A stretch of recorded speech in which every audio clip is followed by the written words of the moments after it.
नीतीश कुमार ने क्या कहा आपसे जब आपने बोला नीतीश कुमार से, जो आप कह रहे हैं कि आप पार्टी के संस्थापक सदस्य भी थे, फिर ये भ्रम नहीं, फैला? नीतीश कुमार जी की तरफ से कोई इस तरह का न संकेत है न इशारा है। हम्म, इससे पहले भी मैं एक दो चैनल पे कह चुका हूँ, हम्म, नीतीश कुमार का जरा सा ही इशारा हो, हम्म, मुझे एक पल नहीं लगेगा हम्म। पार्टी से अलग होने में। नीतीश कुमार के बाद कौन होगा पार्टी में? आप बताइए, नहीं, आप तो संस्थापक हैं जेडीयू नहीं, के।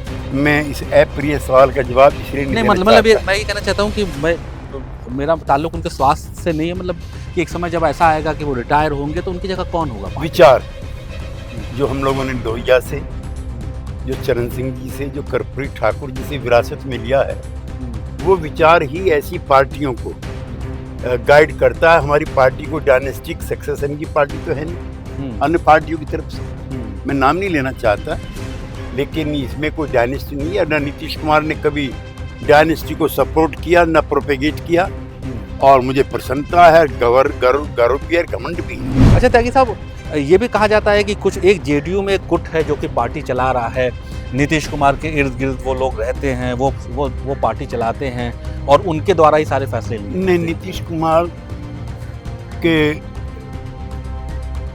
एक्टिव और इफेक्टिव रहते हुए वो सलाह मशवरा सबसे करते हैं, लेकिन कोई और निर्णय नहीं लेता है। नीतीश कुमार जी स्वयं निर्णय लेते हैं, ये उनका बढ़ियापन है कि फैसले लोकतांत्रिक तरीके से होते हैं। लेकिन नीतीश कुमार के ऊपर ये भी आरोप लगता है कि वो कभी किसी को बढ़ने नहीं देते हैं, मुख्यमंत्री हमेशा खुद ही बने रहते हैं। जीतन राम मांझी को थोड़े दिन के लिए बनाया, फिर हटा दिया, फिर आके बैठ गए।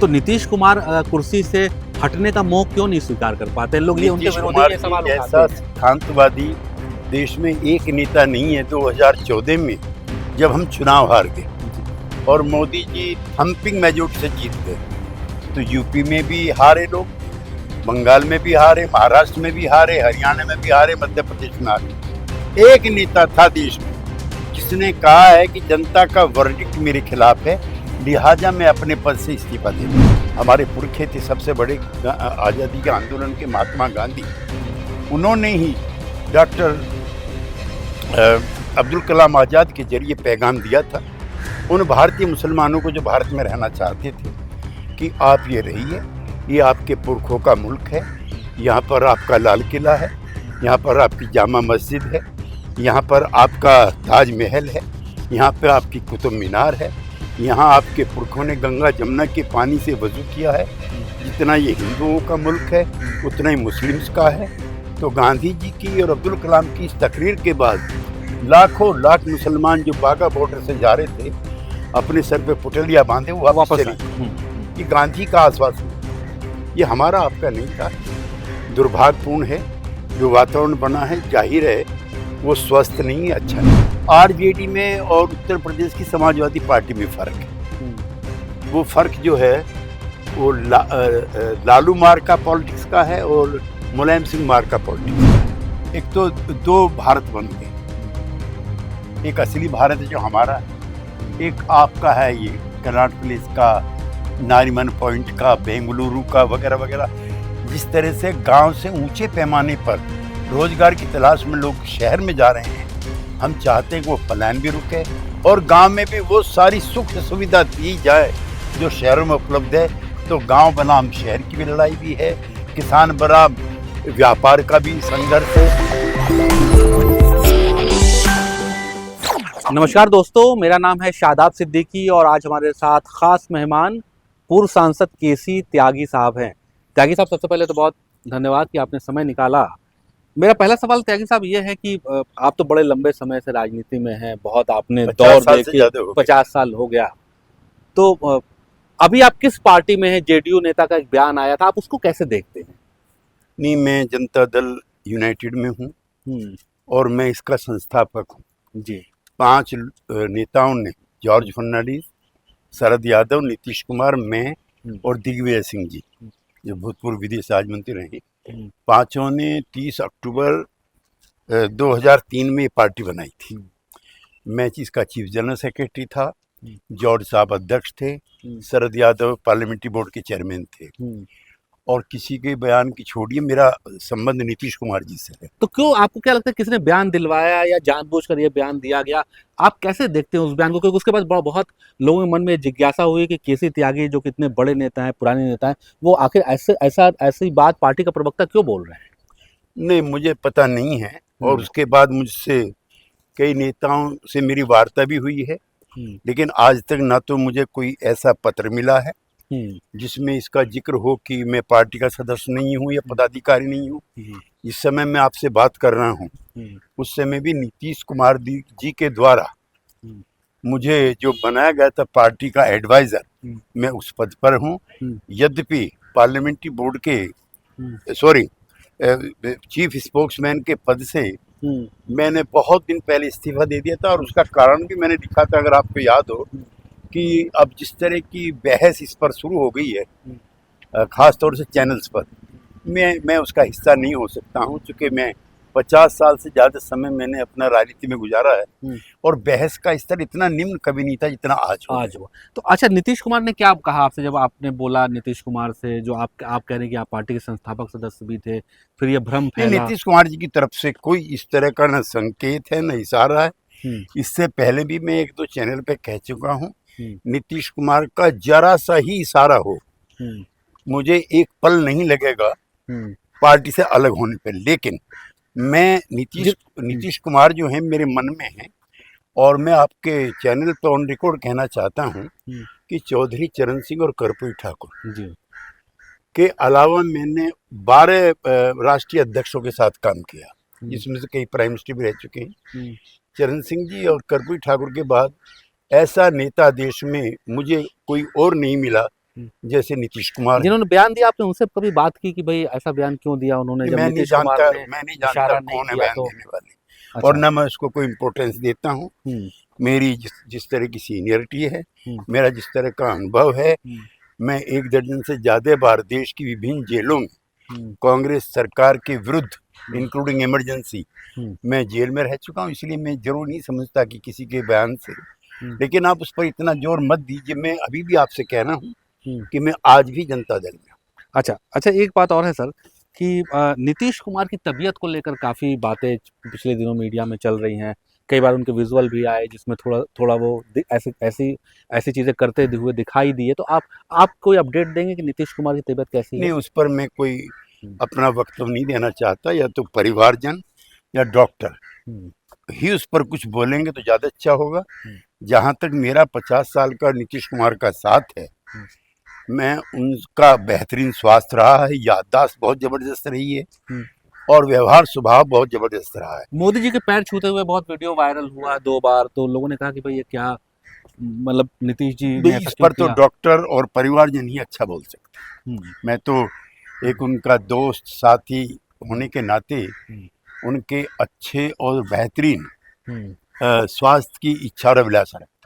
अच्छा त्यागी साहब, ये भी कहा जाता है कि कुछ एक जेडीयू में गुट है जो कि पार्टी चला रहा है, नीतीश कुमार के इर्द गिर्द वो लोग रहते हैं, वो पार्टी चलाते हैं और उनके द्वारा ही सारे फैसले लिए जाते हैं। नीतीश कुमार के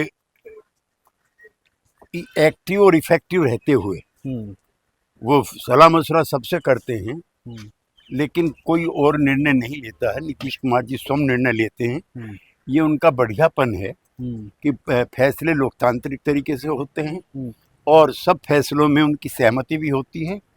लिहाजा कोई गुट बन गया या कोई गैंग बन गया है, इस तरह की बात मैं नहीं स्वीकार करता। चूंकि 50 साल में कम से कम 25 साल ऐसे हैं जब मैं और वो साथ साथ काम किया। नीतीश कुमार जी हाईजैक तो नहीं हो गए कि कुछ लोगों ने हाईजैक कर लिया और सीएम को, और नीतीश कुमार ने तो पूरे देश की राजनीति, वो फैसले करा रहा हो। नीतीश कुमार जी तो खुद देश की राजनीति को हाईजैक करते रहे, उनको कौन हाईजैक कर सकता? जहां वो खड़े हो जाते हैं वहीं पार्टी खड़ी हो जाती है, वहीं विकल्प खड़ा हो जाता है, और वहीं राजनीति की दशा दिशाएं तय हो जाती हैं। इसलिए पार्टी को कोई हाईजैक नहीं कर सकता। नीतीश कुमार के बाद कौन होगा पार्टी में? आप बताइए, आप संस्थापक हैं जेडीयू के।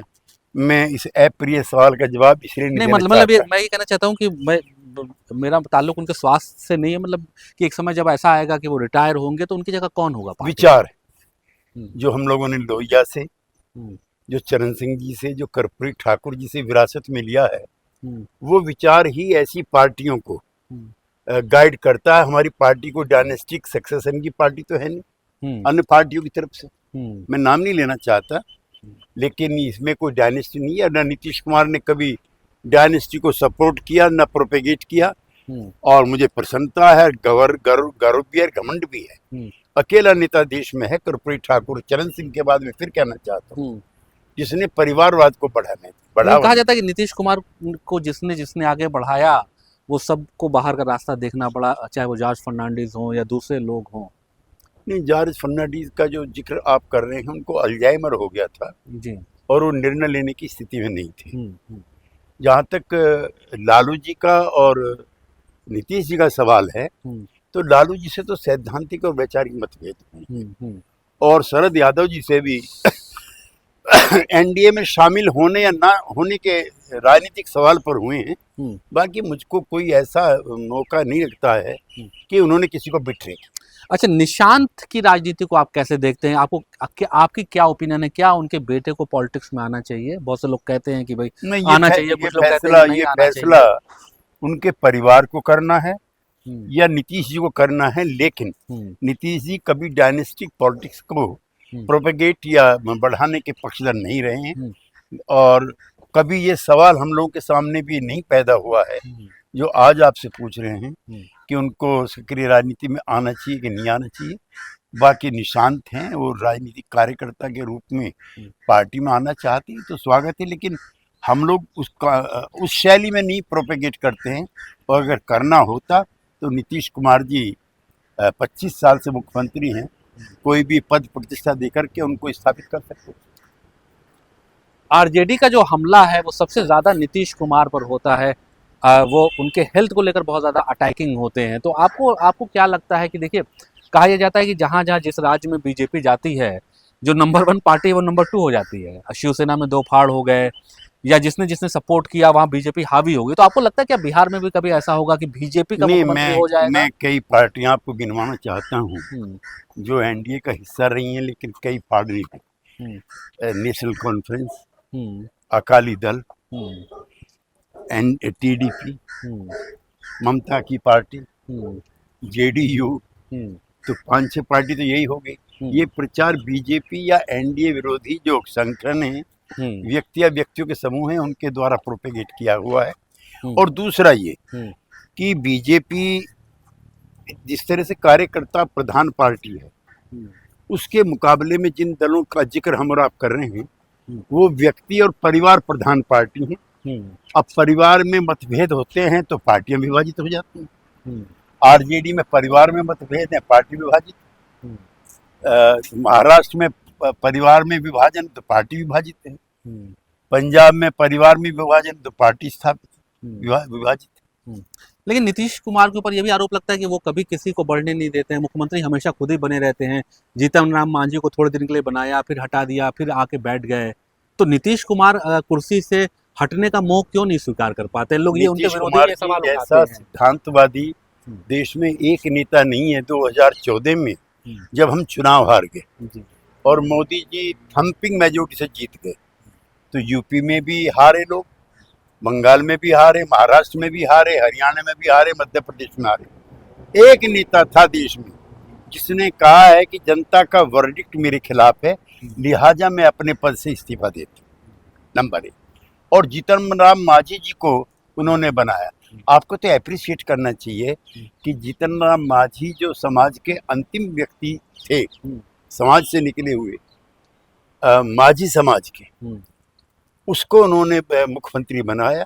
सही है कि उनके फिर रुसवा करके हटा भी दिया, बनाया नहीं, हटाया नहीं। जब जनता की तरफ से, कार्यकर्ताओं की तरफ से मांग होने लगी और मोदी युग की एंट्री होगी जिससे लड़ना किसी एक व्यक्ति या दल के बस की नहीं था, उस समय सार्वजनिक तौर पर यह स्वीकार किया गया कि नीतीश कुमार जी ही एनडीए का मुकाबला कर सकते हैं। तो उन्होंने इस्तीफा उनका करा करके मुख्यमंत्री बनकर उनके नेतृत्व में चुनाव लड़ा गया। और इतिहास गवाह है कि नीतीश कुमार जी का नेतृत्व वाला गठबंधन 2015 में चुनाव जीता। मैं आपसे ही काउंटर क्वेश्चन करना चाहता हूं, अगर मांझी जी के नेतृत्व में चुनाव हुआ होता तो क्या हम जीत सकते थे? अच्छा त्यागी साहब, अगर आपकी पॉलिटिक्स की बात करें तो आप तो लोकसभा का एक चुनाव जीते, फिर हारे, फिर राज्यसभा में रहे, तो आपकी राजनीति को आप कैसे देखते हैं? आप तो बहुत बेबाक जवाब देने के लिए माने जाते हैं, अक्सर आप भाजपा का विरोध भी करते हैं, तो आप अपनी इस जो मौजूदा राजनीति है इसमें आप अपने आप को कहाँ खड़ा पाते हैं? देखिए, मैं तो अपने आप को इसलिए भी सौभाग्यशाली मानता हूँ। जयप्रकाश नारायण, चौधरी चरण सिंह, चंद्रशेखर जी, राजनारायण जी, देवीलाल जी, जॉर्ज फर्नांडिस, कर्पूरी ठाकुर, ये सब मेरे कंधे पे हाथ रख करके मंच पे चढ़ते रहे। मेरी उम्र का शादी कोई दिल्ली में या बाहर कोई नेता सा मिले। मैं चौधरी चरण सिंह का पदाधिकारी रहा हूँ 1974 में। फिर मैं चंद्रशेखर जी का रहा, फिर राजनारायण जी का रहा, कर्पूरी ठाकुर का रहा, देवीलाल जी का रहा।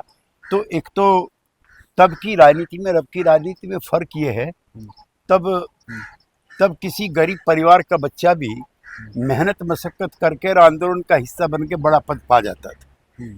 ये वो दौर हैं। आप कितनी बार पार्टी के राजनीतिक कार्यक्रमों में जेल गए हैं, वो पार्टी में पदाधिकारी होने का पैमाना होता था और टिकट वितरण का। आज नहीं है।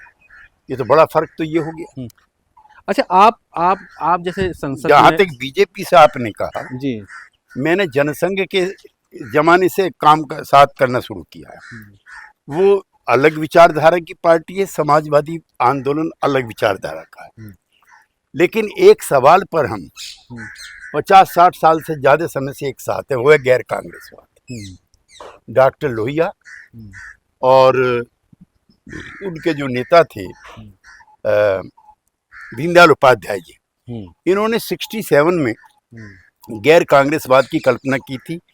इनको लगता था कोई एक पार्टी अपने बलबूते पे इतनी सशक्त और बड़ी पार्टी जो जैसी जनसंघ थी, कांग्रेस थी, उसका मुकाबला नहीं कर सकती। लिहाजा सभी गैर कांग्रेसी दलों को लेकर, जिसमें कम्युनिस्ट भी शामिल थे, ध्यान रखें। आपने तो बहुत प्रयास भी किया, मैंने देखा कि आपने तो हमेशा प्रयास किया कि जो गैर कांग्रेसी दल है, गैर बीजेपी दल है, वो एकजुट हो जाएं, लेकिन वो हो नहीं पाए। हो नहीं पाए। नेताओं की राजनीतिक इच्छाएं और अभिलाषाएं इतनी तीव्र थी, उसमें विचार गौण था। लेकिन में समाजवादी आंदोलन के कुछ मुद्दे ऐसे थे जो हम बीजेपी से हमारे डिफरेंट थे। जैसे धर्मनिरपेक्षता के हमारे और उनके विश्लेषण अलग है। समाजवाद वो अभी अलग है, अभी मौजूदा दौर में नहीं, सोच में फर्क है। जब एनडीए बना है तो नीतीश कुमार और जॉर्ज फर्नांडिस ने 3 मुद्दे तो तब भी निकाले थे। धारा 370 पर आपकी जानकारी के लिए एनडीए में होते हुए हमारी पार्टी ने पार्लियामेंट से बहिर्गमन किया। 3 तलाक पर नीतीश कुमार जी का आज भी चिट्ठी है, ये लॉ कमीशन के चेयरमैन डॉक्टर चौहान को लिखी हुई कि ये नाजुक मुद्दा है और ऐसे मुद्दों को पर निर्णय लेते समय जितने भी स्टेक होल्डर्स हैं सबसे बातचीत की जाए। तो ऐसा नहीं है, हम अलग विचार की पार्टियां, हमारे को मर्जर नहीं है बीजेपी के साथ। हाँ, गैर कांग्रेसी राजनीति का बड़ा स्तंभ होने के नाते हमारे और उनके कुछ कॉमन फैक्टर्स हैं जिसका निर्वाह वो भी करते हैं और हम भी करते हैं। अच्छा त्यागी साहब, आजकल ये जो हिंदू मुस्लिम पॉलिटिक्स है, इसने देश में बड़ी जगह बना ली है। चुनाव हिंदू मुसलमान पे हो रहे हैं, पहले जो भाषा की मर्यादा थी वो खत्म हो गई है। इसको आप कैसे देखते हैं? आप तो इतने पुराने समाजवादी नेता हैं, 50 साल से राजनीति में हैं, ये दौर जो चल रहा है इस पर क्या टिप्पणी है? तब ऐसा नहीं था। हम तो जब समाजवादी आंदोलन में भर्ती हुए तो हमारे लिए मैंडेटरी था सप्ताह में एक बार या 15 दिन में एक बार दलित बस्ती में जाना और किसी वाल्मीकि परिवार में जाके खाना खाना। आजकल तो फोटो आप होता है, लोग जाते हैं फोटो खिंचा के चल देते हैं। और हमारे लिए लाजमी था कि हिंदू मुस्लिम एका, जो डॉक्टर लोहिया का सबसे बड़ा कंसेप्ट था, उसमें एक मुस्लिम के साथ मिलकर के सहभागी बना करके उनके साथ एक कार्यक्रम करना। और जो बंटवारा था वो 1947 में हो गया। हमारे पुरखे थे सबसे बड़े आज़ादी के आंदोलन के महात्मा गांधी, उन्होंने ही डॉक्टर अब्दुल कलाम आज़ाद के जरिए पैगाम दिया था उन भारतीय मुसलमानों को जो भारत में रहना चाहते थे कि आप ये रहिए, ये आपके पुरखों का मुल्क है, यहाँ पर आपका लाल किला है, यहाँ पर आपकी जामा मस्जिद है, यहाँ पर आपका ताजमहल है, यहाँ पर आपकी कुतुब मीनार है, यहाँ आपके पुरखों ने गंगा जमुना के पानी से वजू किया है। जितना ये हिंदुओं का मुल्क है उतना ही मुस्लिम्स का है। तो गांधी जी की और अब्दुल कलाम की इस तकरीर के बाद लाखों लाख मुसलमान जो बाघा बॉर्डर से जा रहे थे अपने सर पे पुटलिया बांधे वो वापस वापस चले आए। गए। ये गांधी का आश्वासन था, ये हमारा आपका नहीं था। दुर्भाग्यपूर्ण है जो वातावरण बना है, जाहिर है वो स्वस्थ नहीं है, अच्छा नहीं। आपको लगता है ये राजनीतिक फायदा उठाने के लिए ये सब हो रहा है, चाहे कोई भी दल हो या कोई भी पार्टी हो, वो समर्थन में है या खिलाफ में है, वो राजनीतिक रोटी सेकने के लिए ये कर रही है? देखिए इसमें ऐसा है, मैं कल एक कार्यक्रम में था, मेरे साथ एक मेरे पुलिस के सुरक्षाकर्मी हैं जो वहीं के रहने वाले हैं। नूह में, गुड़गांव में, फिरोजपुर झिरका में जितना भी गो रक्षा के नाम पर आंदोलन चला था उसके दो बड़े नेता थे, बिट्टू बजरंगी और मोनू मानेसर। और उन्होंने इतने दंगे कराए थे कि जिसकी कोई वो मोनू नहीं। मानेसर तो जेल में है अभी। हाँ, वो जेल में है। और मैं बताना चाहता हूँ कि जब फरीदाबाद में चुनाव हुआ तो वो चुनाव लड़ता है फिर बिट्टू बजरंगी और उसको 345 वोट मिलती है, जो इस बात का प्रतीक है कि जनता के बड़े हिस्से ने इन सवालों को एक्सेप्ट नहीं किया है। ये आइसोलेटेड है लेकिन फ्रिज एलिमेंट है, मैं आपसे मानता हूँ। और जो समाज में खराबी पैदा करना चाहते हैं, कल मैंने अपने संबोधन में कहा भी था, 9 दुनिया के बड़े मुल्क हैं मुस्लिम, इसमें सऊदी अरबिया शामिल है, अफगानिस्तान शामिल है, फिलिस्तीन शामिल है, कतर शामिल है, उसमें यूएई शामिल है, जिन्होंने अपने मुल्क का जो सबसे बड़ा जो निशाने उनके मुल्क का निशान है उसका अवार्ड दिया हुआ है अब मोदी जी को। तो ये मोदी जी के जो किए हुए इस तरह के प्रयास हैं उस पर भी पलीता लगाते हैं। मैं आईडी से एग्री और मैं कंडेम करता हूं। आपका भाजपा से कैसा रिश्ता है? अगर मैं आपकी व्यक्तिगत आपकी बात करूं तो आपका खट्टा मीठा रिश्ता है या आपका अच्छा रिश्ता है? मैं एनडीए में हूँ, मैं उस एनडीए में हूँ और अभी भी उसको फॉलो करता हूँ जिसमें अटल बिहारी वाजपेयी जिसके अध्यक्ष थे और जॉर्ज फर्नांडिस जिसके कन्वीनर थे। और मैं उससे भी पहले जाऊं तो 1982 में चौधरी चरण सिंह एनडीए के, तब भी एनडीए बना था 1982 में, चौधरी साहब उसके अध्यक्ष थे और अटल बिहारी वाजपेयी उसके संयोजक थे। मैं कहना चाहता हूं कि जो गैर कांग्रेसवाद है वो इन गठबंधनों की बुनियाद है। हाँ, कभी कभी कई सवालों पर हम लोगों के विचार भिन्न होते हैं, उसे आप टकराट भी कह सकते हो या ऑनेस्ट डिफरेंस ऑफ ओपिनियन कह सकते हो, लेकिन जो भारतीय जनता पार्टी या जनसंघ के साथी जिस प्रकार से अपने अपने कार्यक्रमों के लिए प्रतिबद्ध हैं, एक समाजवादी कार्यकर्ता होने के नाते धर्मनिरपेक्षता और समाजवाद जैसे सवालों पर मेरी प्रखरता और मेरी स्पष्टवादिता जरा जस की तस है। अच्छा, एक चीज़ और है त्यागी साहब की, जो समाजवादी आंदोलन से निकले हुए लोग हैं, आपके ये जो परिवार हैं, जैसे आप मुलायम सिंह की बात कर लीजिए, अखिलेश यादव पिछले 10 साल से सत्ता से बाहर हैं, तेजस्वी यादव भी लगातार बुरी तरीके से चुनाव हार रहे हैं। तो ये जो समाजवादी पार्टीज़ हैं या समाजवादी आंदोलन से निकले हुए लोग हैं, आपको क्या लगता है कि भाजपा ने हाईजैक कर लिया है? अब राजनीति वैसी नहीं रही जब जो राजनीति आप करते थे या आप जिसकी बात करते हैं? नहीं, अकेले भाजपा को भी हम दोषी नहीं मानते, सब दलों को और सब विचारों को अपने अपने तरीके से प्रोपेगेट करने का, एक्सपेंड करने का अधिकार है। वही भाजपा अगर करती है तो मैं उसका बुरा नहीं मानता, लेकिन हमारे जो दल थे उसमें जिस तरह के विभाजन हुए, जिस तरह से टकराट हुई और फिर पार्टी एक परिवार में सीमित हो गई, तो जो और निष्ठावान कार्यकर्ता थे दे हैड नो प्लेस, उनका स्थान कम होता रहा। जैसे आरजेडी का आपने जिक्र किया, आरजेडी में और उत्तर प्रदेश की समाजवादी पार्टी में फर्क है। वो फर्क जो है वो लालू मार का पॉलिटिक्स का है और मुलायम सिंह मार का पॉलिटिक्स का है। क्या अंतर है दोनों? अंतर ये है कि जब मंडल कमीशन लगता है उससे पहले तक हम सब लोकदल में और जनता दल में इकट्ठे हैं, लेकिन लालू उस लड़ाई को सड़क पे ले आए और वो जातियों के वैमनस्य में बदल गई और पूरा बिहार जो है सिविल वार में तब्दील हो गया और बड़ा हिस्सा समाज का वो जनता दल से भी और लालू जी से भी अलग हो गया। जबकि मुलायम सिंह यादव ने इस लड़ाई को सड़क पे नहीं आने दिया, यद्यपि मंडल कमीशन की अनुशंसाओं को लागू करने के लिए वो लालू जी से कोई कम प्रयत्नशील नहीं थे। और वहीं से बिहार में ये जो typical politics of socialist movement है उसने एक नया मोड़ ले लिया। और धीरे धीरे क्यों जॉर्ज फर्नांडीज, क्यों नीतीश कुमार, क्यों वशिष्ठ नारायण सिंह, क्यों दिग्विजय सिंह, क्यों शिवानंद तिवारी, क्यों नरेंद्र सिंह, क्यों मंगलीलाल मंडल, सारे नेता धीरे धीरे अलग हो गए। और मुलायम सिंह ने सारे नेताओं को समेट के रखा, उनको पद दिया, उनको प्रतिष्ठा दी। उसी का नतीजा है कि आज उनकी पार्टी के 37 MP पार्लियामेंट में हैं और 2 अवसर ऐसे आए हैं जबकि आरजेडी का एक भी MP लोकसभा में नहीं था। तो ये लालू का और उसका फर्क भी है। और मुलायम सिंह जी को मैं इसलिए भी कहना चाहता हूँ, मुझे उनके साथ भी काम करने का मौका मिला है। अपने कार्यकर्ताओं का ध्यान रखने के लिए, अपने कार्यकर्ताओं को बढ़ाने के लिए जिस शिद्दत के साथ मुलायम सिंह यादव ने काम किया है उसको उनके जैसा कोई दूसरा नेता नहीं। अब त्यागी साहब हम लोग इंटरव्यू के लास्ट फेज में चलेंगे। तेजस्वी यादव को भी आपने बहुत करीब से देखा, लालू जी की राजनीति को देखा, उनके लिए कोई सजेशन है आपके पास तेजस्वी यादव के लिए? नहीं, मैं मानता हूँ और चूंकि लालू यादव जी जिस दिन मुख्यमंत्री बने हैं, ये कर्पूरी जी की डेथ के बाद वहाँ एक राजनीतिक शून्यता पैदा हो गई थी। देवीलाल जी उस समय जनता दल के निर्माण में लगे हुए थे। देवीलाल जी, बहुगुणा जी, मुलायम सिंह यादव जी और शरद यादव जी, और उनके साथ मैं भी था, उनकी शव यात्रा में शामिल हुए थे। और तब नेता कौन चुना जाए ये द्वंद्व चल रहा था। शरद यादव, नीतीश कुमार ने कमान संभाली जब लालू जी वहाँ पर नेता स्थापित हुए थे, लेकिन उन्होंने एक एक करके सारे कार्यकर्ता और नेताओं को भगा दिया।